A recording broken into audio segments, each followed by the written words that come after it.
de Guatemala presentó los titulares. Comencemos con las noticias más importantes del día. Recordará usted que el pasado domingo la juez magistrada Claudia Escobar renunció a su reelección como magistrada de sala.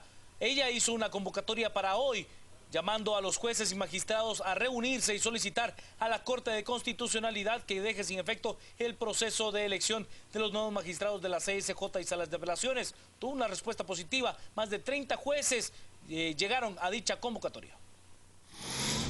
Los compañeros que no han sido escogidos es porque precisamente no se han prestado ni para pedir ni para hacer favores. Y ese es nuestro servicio, ese es nuestro principio y seguirá siendo hasta el final de nuestras vidas cuando nos toque implantar e impartir justicia.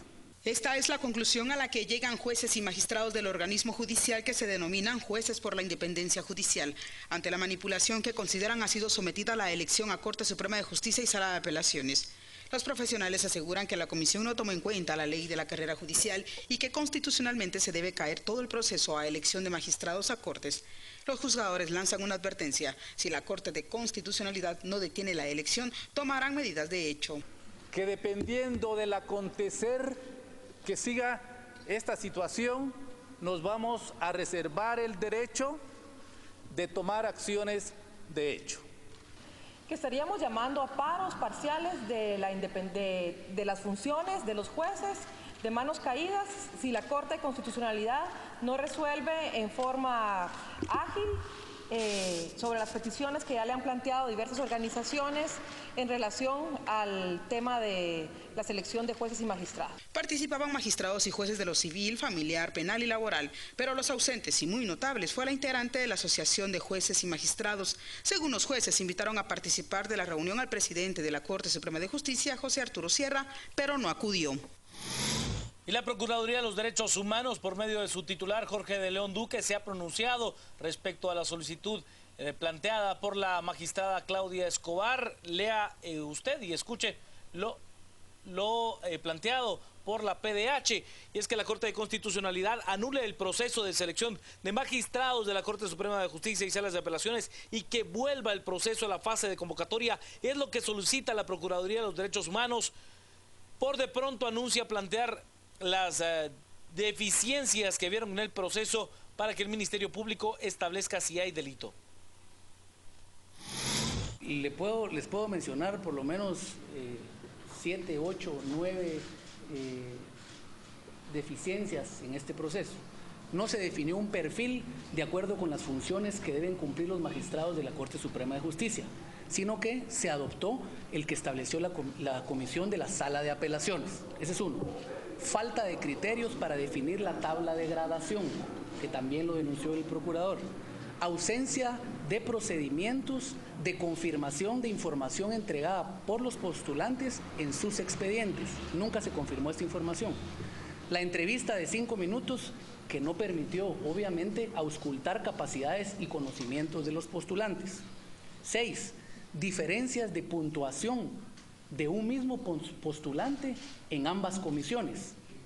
Para el caso de aquellos que postularon para ambas comisiones, es sorprendente que en una comisión obtuvieran un puntaje y en la otra una diferencia abismal. Esto no es normal. Inobservancia de la ley de la carrera judicial. Falta de aplicación del método para seleccionar a los postulantes por oposición. Integración de las listas con profesionales que de acuerdo con la Constitución y la ley no llenaban requisitos.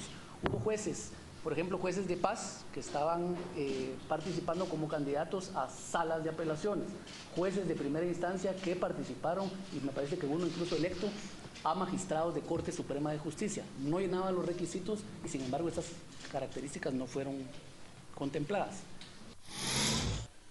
Y en un plazo máximo de 6 horas después de ser notificado, la Junta Directiva del Congreso de la República deberá informar a la Corte de Constitucionalidad por qué realizó la selección de magistrados de Corte Suprema de Justicia y salas de apelaciones. Lo anterior obedece a que la máxima corte le dio trámite al amparo promovido por la Fundación Mirna Mac y Jóvenes por Guatemala, que señalaron al Congreso de complicidad para elegir de manera irregular a los magistrados. La Corte de Constitucionalidad tiene 48 horas después de recibir el informe de las partes para entrar a analizar si da el amparo provisional con el objetivo de suspender la selección de magistrados de Sala de Apelaciones y Corte Suprema de Justicia.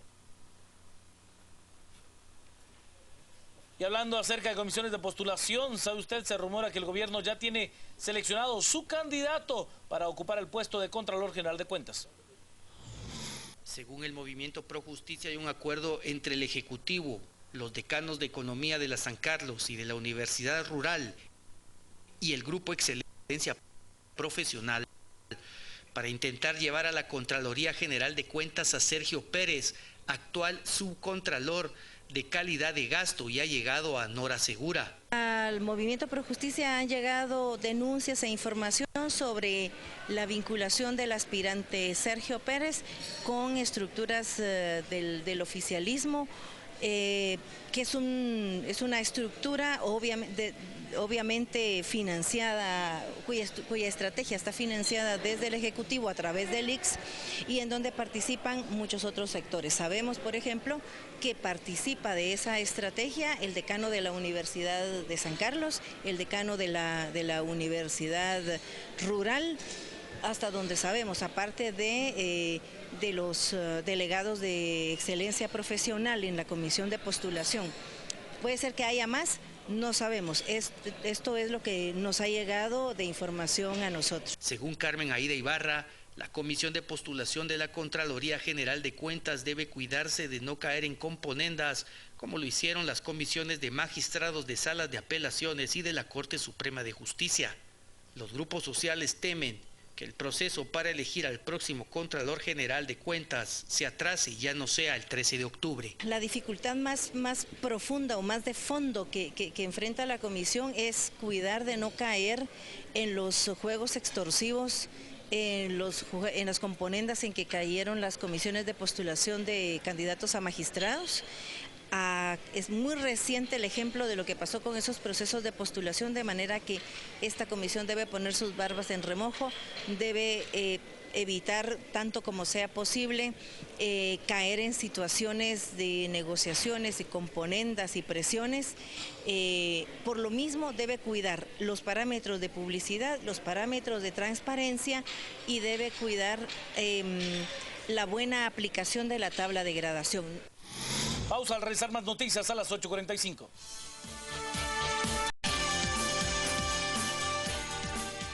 Vamos con las noticias más importantes del día. De contarle que en el departamento de Huehuetenango las fuerzas de seguridad localizaron y desmantelaron una fábrica clandestina que se dedicaba a la fabricación artesanal de granadas de fragmentación. Agentes de la Policía Nacional Civil capturaron a 3 personas tras localizar dentro de una vivienda ubicada en la Quinta Calle, Carrizal 1, zona 3 de Huehuetenango, un laboratorio donde fabrican armas de fuego, municiones y granadas de fragmentación. Estas uso de exclusivo del ejército. Es un pertrecho, pertrecho de guerra. Aquí están fabricando granadas, están fabricando... hay cartuchos también para convertirlos en cartuchos utilizados, para convertirlos en cartuchos útiles.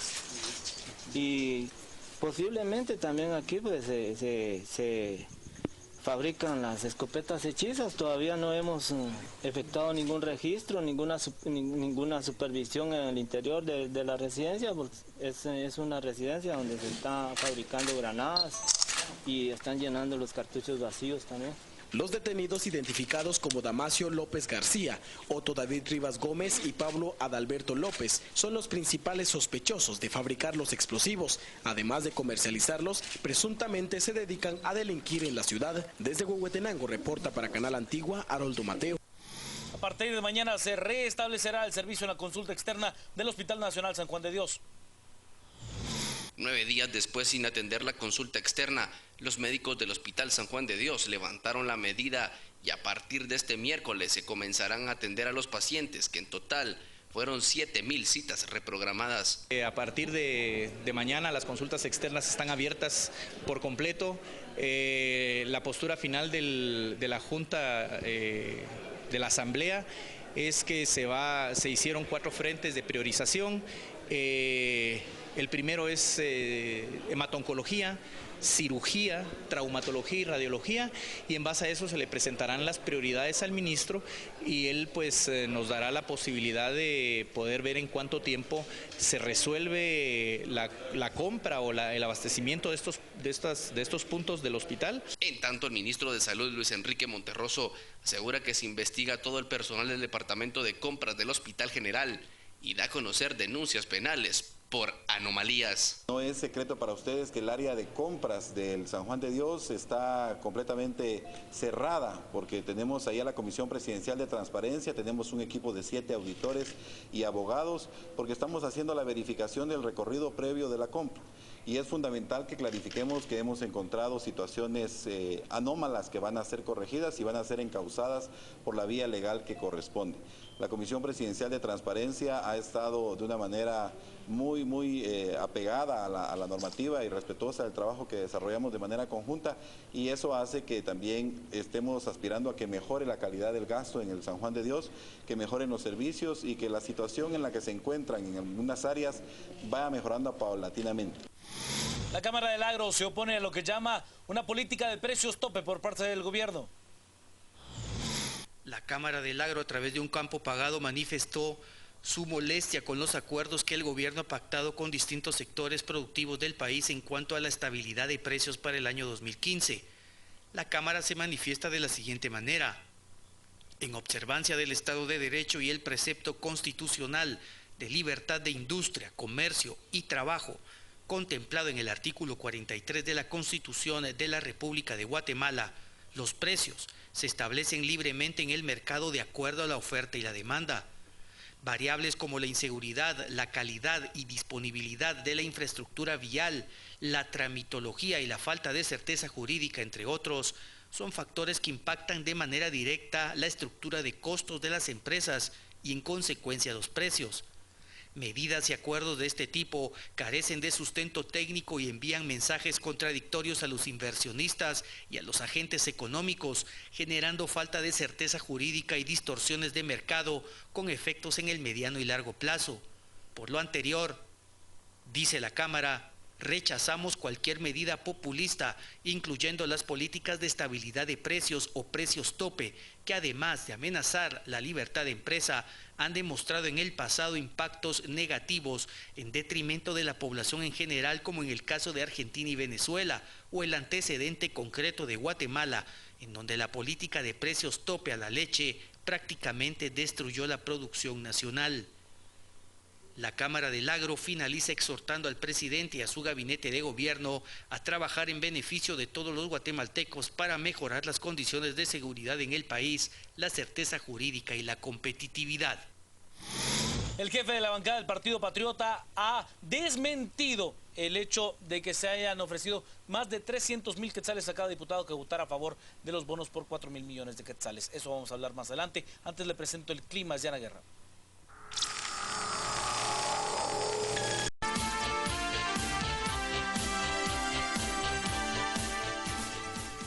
¿Qué tal, amigos televidentes? Buenas noches, bienvenidos a este espacio informativo a las 8:45, donde intentamos ofrecerle noticias y discusiones de una forma diferente. Este martes hemos elegido 2 temas, uno sorpresivo de alguna manera, será el segundo, y otro para recordarles que pasado mañana se celebrará el 11º encuentro del ENADE. Como ustedes saben, todos los años hay gran encuentros temáticos sobre un tema. Este año va a ser sobre seguridad ciudadana y cultura de convivencia, algo que nos falta y bastante, o de lo que todos nos quejamos y queremos buscar las vías, las salidas y las soluciones. 2 personas tenemos en el estudio, invitados, además de don Filipe Chicola, que me acompaña aquí a mi lado, para hablar del tema. El primero es Juan Carlos Zapata, que es director de Fundesa. Juan Carlos, buenas noches, bienvenido. Y también Carlos Mendoza, analista de seguridad de CABI. Señores, buenas noches. Hoy no hay damas aquí en la mesa, pero bueno, te vamos a dar a ti por la edad. Bueno, Carlos, la prioridad. Tal vez para ponernos en contexto, ¿cuál es el estado actual de los indicadores de violencia y de seguridad? ¿Cómo se han venido comportando los indicadores en los últimos meses? ¿Vamos mejor, vamos igual o vamos peor? Sí, hay que tener una perspectiva de mediano plazo que significa ver los indicadores desde agosto, octubre del 2009 y desde esa fecha hemos estado mejorando en cuanto a la tasa de homicidios por cada 100,000 habitantes. Es una mejoría que se siente sobre todo en la ciudad de Guatemala, en el área metropolitana, donde se ha logrado bajar más del 20% de la tasa de homicidios desde 2009. Lo que ustedes están viendo ahora en sus pantallas es el sube y baja de la actual administración de gobierno, desde enero del 2012 a el 30 de septiembre del 2014. Y ahí ustedes pueden ver en qué momentos se ha ido de las manos a la actual administración el tema de la violencia homicida y cuándo se ha logrado retomar el control. En los últimos meses, de mayo a agosto, se perdió el control definitivamente. Habíamos tenido unos primeros 5 meses del año muy buenos que nos hacían pensar que podíamos tener una tasa de 30 por 100,000 al fin del año, pero lo que fue mayo, julio, agosto fue terrible. Sin embargo, como pueden ver en la gráfica también, en el último mes se está recuperando el control. El problema es que antes 500 necropsias, que estas son datos del INASIF, era el techo de la violencia, ahora es el piso de la violencia. Entonces, ese es el problema que tenemos en el corto plazo. Pero en el largo plazo es una visión más optimista porque hemos bajado de niveles de 46 por 100,000 a posiblemente vamos a terminar el año en 32 por 100,000. Juan Carlos, independientemente de los niveles, son altos, son indicadores muy altos. ¿Qué pretende el ENADE este año con este tema de seguridad y además con un invitado estrella, aunque hay otros, que es el señor Giuliani, que fue alcalde de Nueva York y que aplicó una política muy contundente, pero que tuvo unos resultados en el corto plazo muy importantes? ¿Qué se pretende? Bueno, pues primero reducir aún más la tasa de homicidios por cada 100,000 habitantes. Y segundo, trabajar en una estrategia conjunta para poder generar indicadores de mediano y largo plazo en el seguimiento a otros crímenes, tanto crímenes contra el patrimonio, contra la vida, que se empieza a fortalecer la estructura de seguridad del país. Hemos visto cómo, como bien lo mencionaba Carlos, que desde el año 2009 Guatemala empieza a reducir su tasa de homicidios por cada 100,000 habitantes.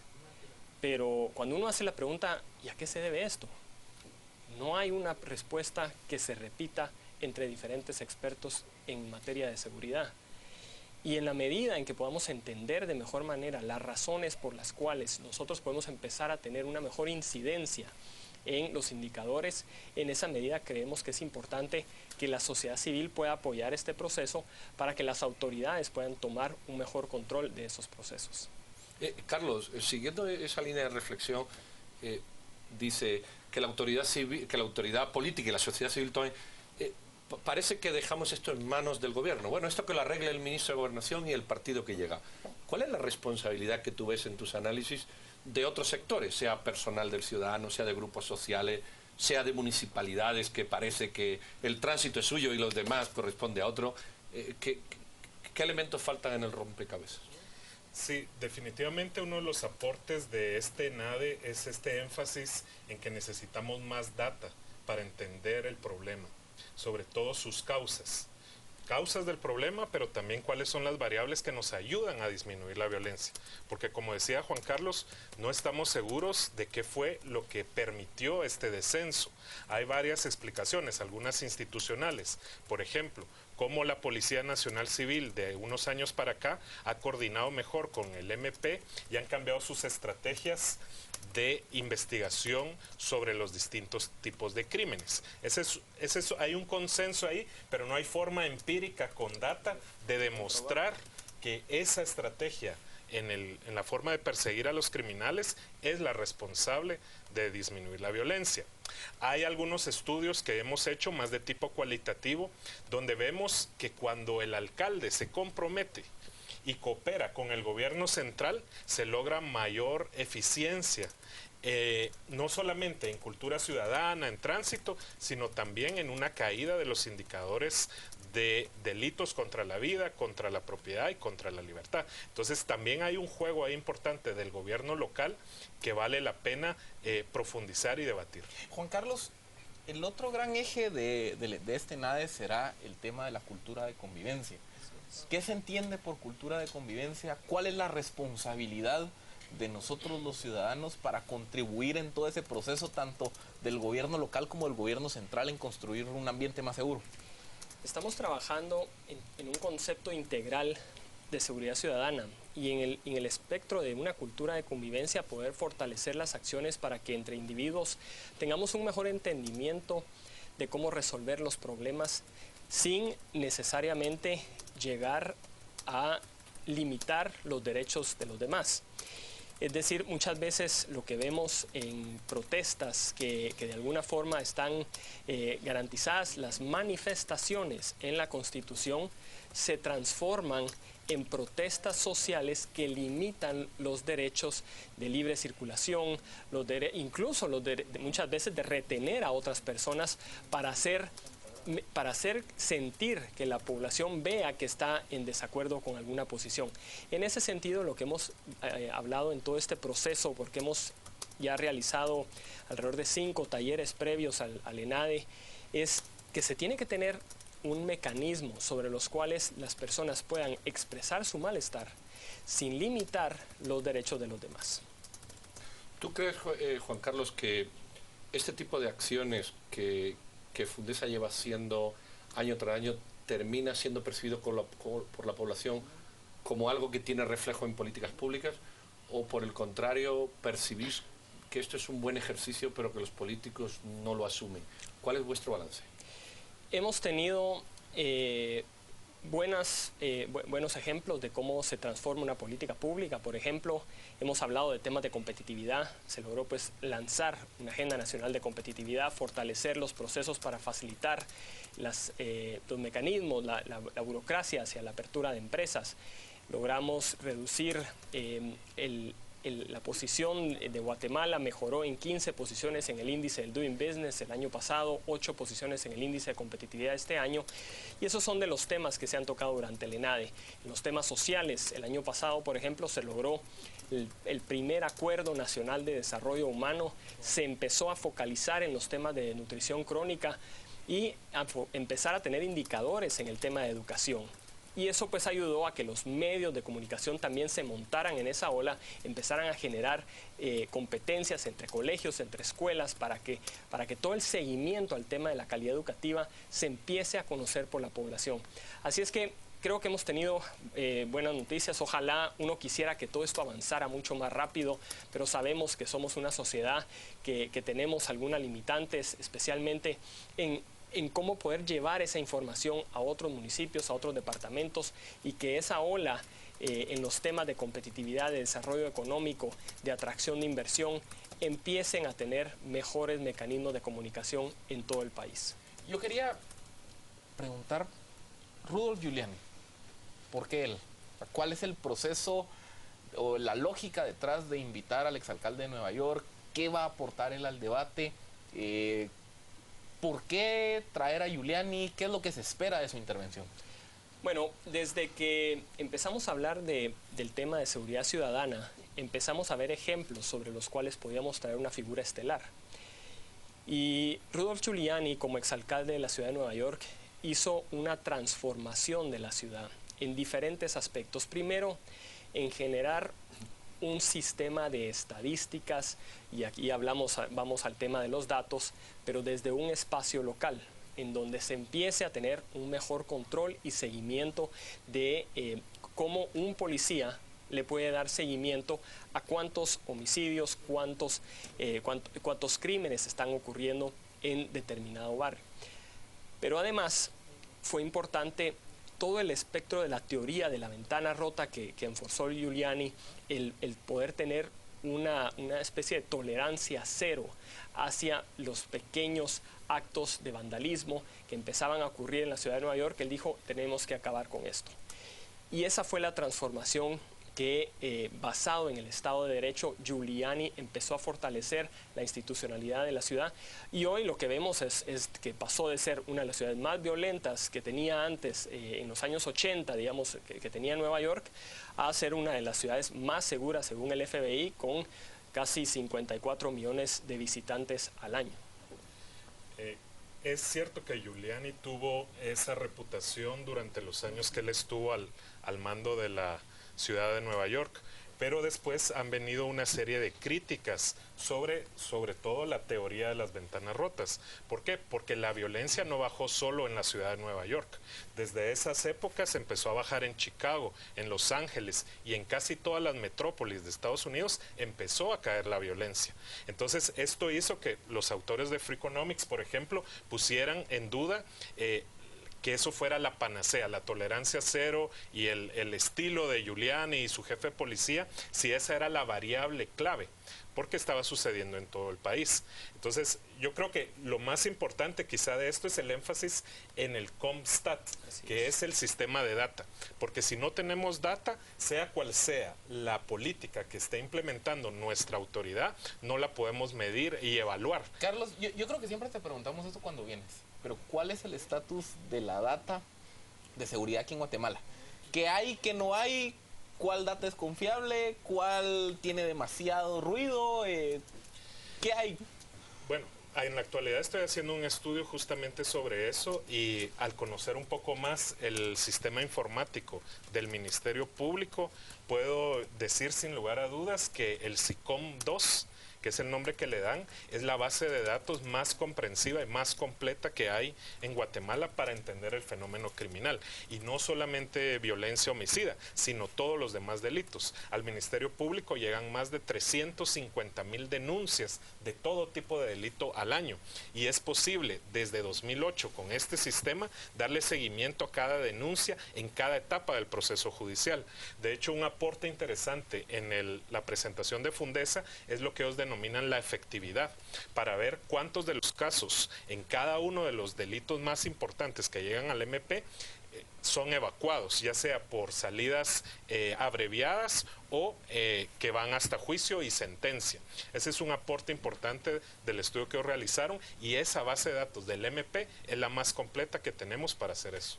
Entiendo el sistema que se puede aplicar. La pregunta es, entre un sistema tecnológicamente de punta que nos da las evidencias, pero una policía con carencia de formación, con carencia de medios, sin asumir las responsabilidades municipales, como has dicho, una sociedad permisiva y que además muchas veces la propia dinámica de comportamiento humano genera la violencia. Uno hace 4 filas, 5 filas, para donde quiere, no respeta cómo casar, porque quizás el ciudadano norteamericano es de otra manera, más respetuoso con en general me refiero. Podemos poner al nivel, tomar como ejemplo, bueno, ya tenemos la tecnología, pero ¿y lo demás? Es que ahí es donde entra también el concepto de esa cultura de legalidad, porque dijiste, el americano respeta las reglas. Bueno, el chapín que se va de mojado en Estados Unidos respeta la regla también. ¿Por qué? Porque hay certeza de castigo. Y eso es lo que en Guatemala nos hace falta, una cultura de legalidad en donde realmente empecemos a respetar el Estado de Derecho y no premiemos al que se salta las trancas, al que se cuela en una fila, al que empieza a irrespetar la norma. En este sentido, además de los temas de la policía, porque también es totalmente cierto, el proceso de estructuración de la reforma de la Policía Nacional Civil tiene muchos temas que todavía tiene que avanzar. Y ese es uno de las razones por las cuales estamos trayendo al ENADE también al exdirector de la Policía Nacional de Colombia, al general Rosso Serrano, que fue director de la Policía Nacional de Colombia en los años 90. De hecho, fue la persona que desmanteló el cartel de Medellín, el cartel de Cali, y que además depuró las filas dentro de la Policía Nacional de Colombia. Él sacó a 300 agentes y a casi 2.500 oficiales que estaban directamente relacionados con casos de corrupción y casos de narcotráfico. Juan Carlos, una pregunta, si alguno de nuestros televidentes estaría interesado en participar, en asistir al evento, ¿qué opciones tiene? ¿Dónde puede conseguir las entradas? ¿Cuál es la logística de todo el proceso? Bueno, estamos ya a pocas horas de cerrar, así es que es de aprovechar ya de entrar a la página www.todoticket.com, ahí pueden comprar sus entradas directamente. Y para quienes no van a estar presentes en el evento, ya sea porque no están en el país o lo quieren ver desde algún otro lado, pues también lo pueden hacer directamente desde la página www.fundesa.org.gt. Nos queda un minuto, Carlos, para la última. ¿Qué crees que va a ocurrir después de este NADE focalizado en seguridad, que es, digamos, al menos si no es el pilar, es uno de los pilares de deficiencias en el país? O si no quieres contestar esa, ¿qué te gustaría a ti que pasara? Bueno, creo que hay algo importante. Ciertamente los empresarios tienen mayor organización, mayor capacidad de lobby para influir en las autoridades, y un punto importante es que en efecto se logren poner todos estos sistemas de generación de datos y se logre homologizar la data que genera policía, MP, los juzgados y otras entidades del Estado. De hecho, el Ministerio de Gobernación está avanzando en esa línea. Tiene una mesa tecnológica, tiene una mesa interinstitucional que el INE lidera, donde se está logrando avances y se está invitando a sociedad civil para que también demos retroalimentación a esa data. Entonces, creo que se está caminando en la dirección correcta, y estos ejercicios ciudadanos sirven para empujar un poco más aceleradamente el proceso. Muy bien, pues ahí ven ustedes las recomendaciones. Al menos empujemos como ciudadanos responsables, preocupados de la seguridad, elemento esencial para poder desarrollar cualquier actividad de la vida que ustedes, sus hijos o su entorno deseen. Hay una oportunidad aquí con el ENADE de este año, o, como ha dicho Carlos, aportando, participando, involucrándose. El ciudadano que no participa es un ciudadano ausente y alguien ocupa el espacio por él. Lo malo es que muchas veces lo ocupan los malvados, o los políticos, que muchas veces se confunden también con los malvados. Pero sea quien sea, no es usted que es responsable de su propia vida. Carlos, Juan Carlos, muchísimas gracias, y ustedes no se muevan, que vamos a volver con un tema de discusión, si ustedes quieren, filosófica, pero muy interesante. Ahí lo van a ver.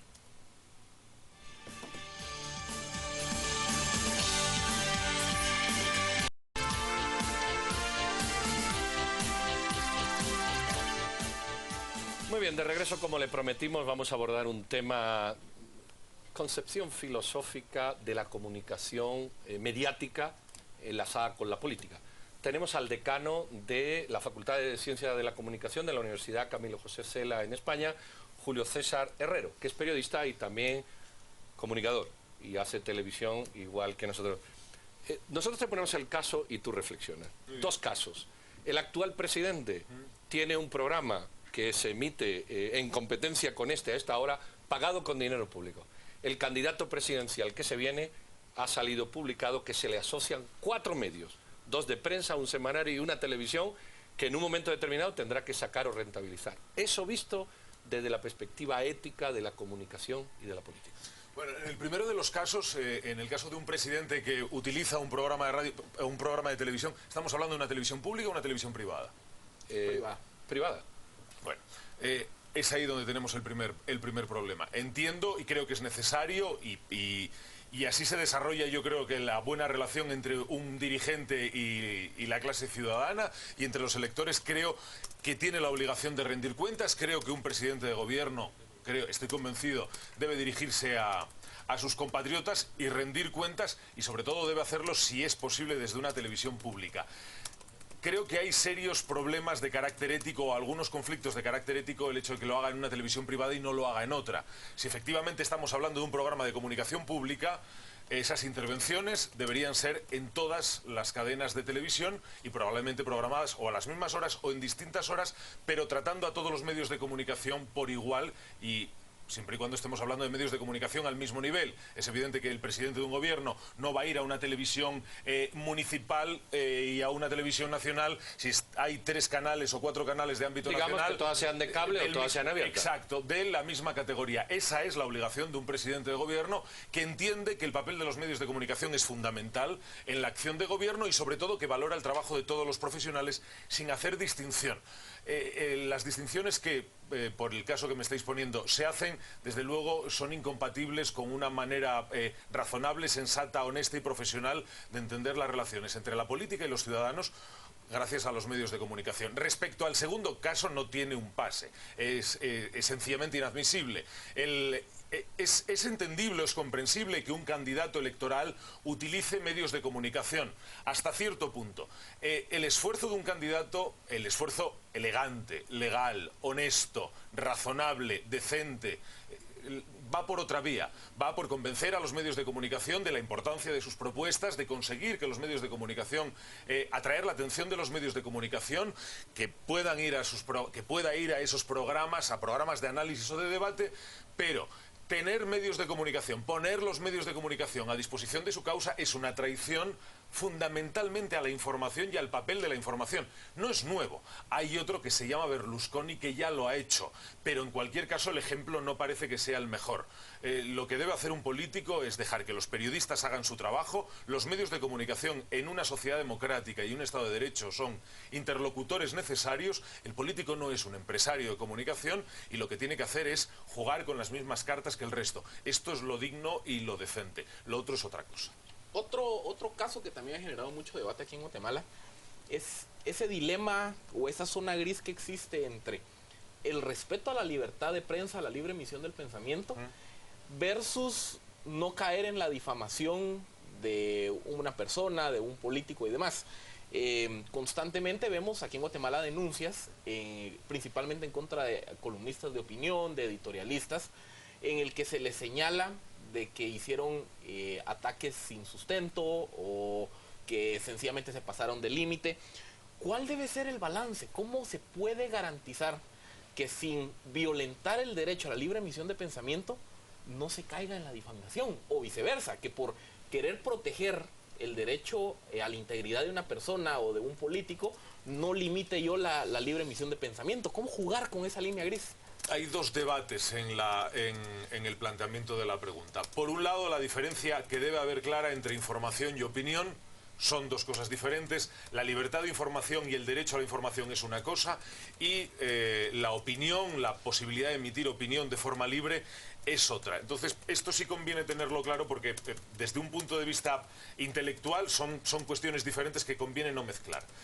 Creo que el debate más interesante está en los límites de la libertad de expresión. El concepto de libertad de expresión es difícilmente comprensible, o para que mejor nos entiendan los televidentes. La libertad de expresión es una moneda. Tiene dos caras, o la cara y la cruz. Por un lado está la libertad y por otro lado está la responsabilidad. Es decir, no podemos entender el concepto de libertad de expresión disociado del concepto de responsabilidad. Y todas las libertades y todos los derechos tienen límites. El honor, la intimidad, la propia imagen, la protección de la infancia, esos son límites que no se pueden traspasar bajo ningún concepto, porque entonces no estamos hablando de libertad de expresión, estamos hablando de libertinaje, que no tiene nada que ver con un principio fundamental de un Estado democrático y de derecho como es el de la libertad de expresión y lo fundamental que es la libertad de expresión para el buen desarrollo de la política. Otro debate también que creo que es interesante, algunos de nuestros televidentes lo han planteado. Aquí en Guatemala se ha caracterizado que tenemos una opinión pública poco educada respecto a la calidad de información y de la investigación que le solicita a sus medios de comunicación.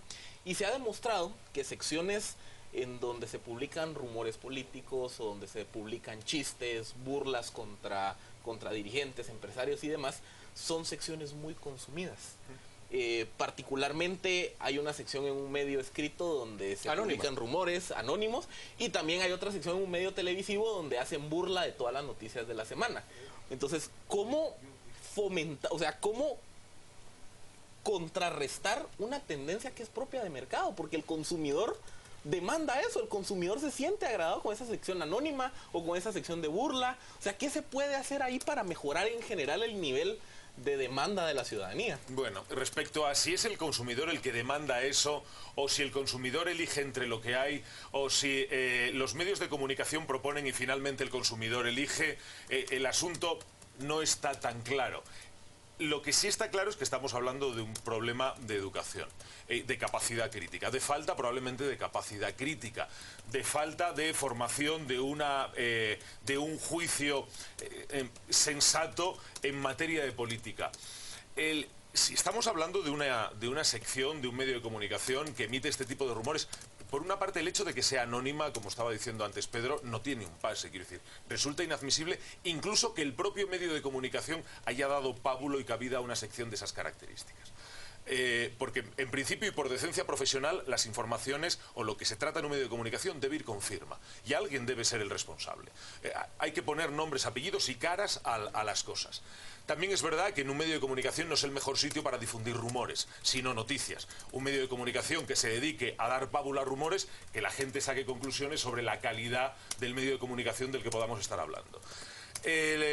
Por otra parte, yo no tengo del todo claro que cuando se ofrece información, la información seria, solvente y el análisis serio no está reñido con que sea atractivo, dinámico, ameno. No tiene por qué ser tedioso el análisis político. Se puede hacer de una manera entretenida, incluso hasta divertida, si me apuras. Yo no sé si esa oferta existe o no existe. Pero en cualquiera de los casos estamos hablando probablemente de una falta de formación y una falta de educación y de capacidad crítica de un sector determinado de los televidentes, de los espectadores, de los lectores o de los oyentes. Hablamos de educación. Por cierto, en la sección anterior, cuando se estaba hablando de cuestiones de seguridad, el tema de educación no apareció por ningún sitio como una de las posibilidades a la hora de solucionar el problema.